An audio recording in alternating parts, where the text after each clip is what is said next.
Bismillahirrahmanirrahim. Assalamualaikum warahmatullahi wabarakatuh. Perkenalkan, nama saya Muhammad Rizal dari Prodi Teknik Industri Angkatan 2021 pada mata kuliah Pemodelan Sistem, yang pada kesempatan kali ini akan mempresentasikan reinforcing loop dan balancing loop. Reinforcing loop atau disebut juga dengan loop umpan balik adalah proses dalam sistem di mana perubahan pada satu elemen memicu reaksi berantai yang memperkuat perubahan awal.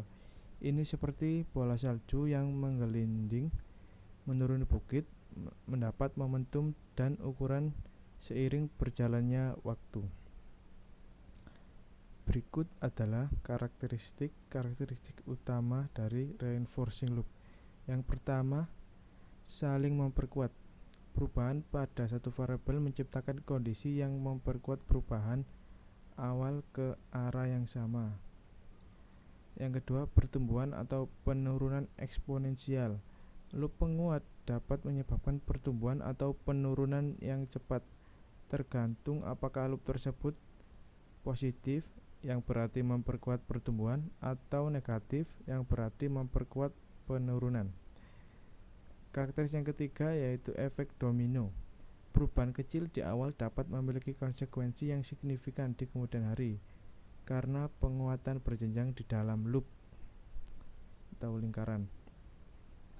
Selanjutnya, penerapan reinforcing loop bermuatan positif pada industri. Saya akan mengambil contoh pada toko kelontong di dekat rumah saya. Pada masa seperti ini menjelang hari raya Idul Fitri, toko tersebut memberikan hadiah kecil kepada pelanggan-pelanggan yang sudah berbelanja di toko tersebut. Hadiahnya bervariasi dari kebutuhan rumah tangga sampai dengan pakaian.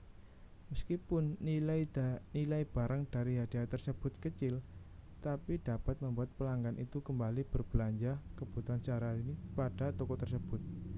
Hal ini menjadi poin bagi toko tersebut daripada toko-toko lain, karena pelanggan akan cenderung kembali pada toko tersebut dibandingkan dengan toko lainnya, karena toko lainnya mungkin tidak menerapkan ini reinforcing loop ini.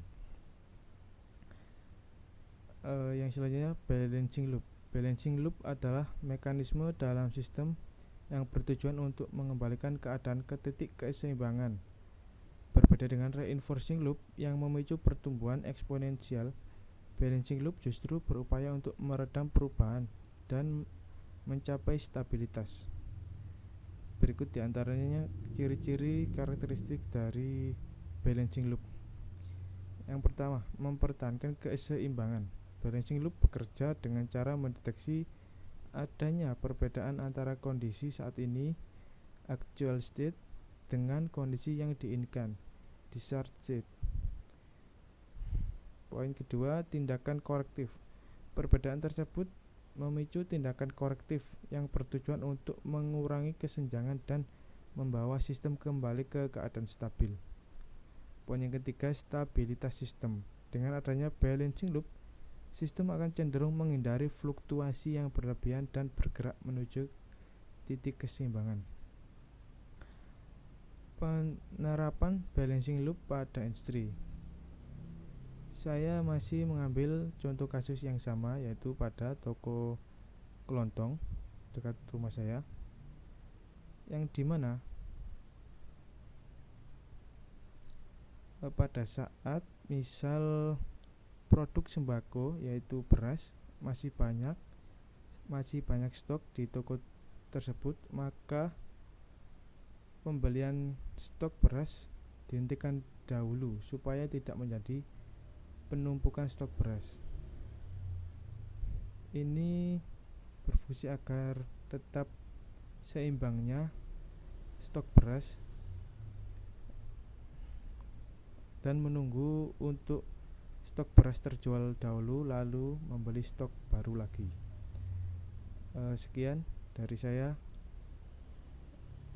Wabillahi taufiq wal hidayah. Wassalamualaikum warahmatullahi wabarakatuh.